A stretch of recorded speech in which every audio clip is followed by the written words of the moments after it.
बड़ी सियानी, सब पर भारी, सबकी नानी।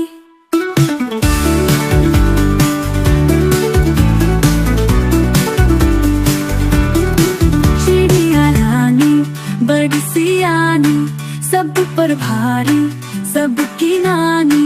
चिड़िया रानी बड़ी सियानी, सब पर भारी, सबकी नानी। सुबह सवेरे जाग के आई, चूंच में अपनी दाना लाई। नन्हे बच्चे शोर मचाते, चू चू करते भागे आते। चिड़िया ने उनको दाना खिलाया, प्यार से उनको राज समझाया। मेहनत करना, वक्त न खोना, जो करे मेहनत वो है सो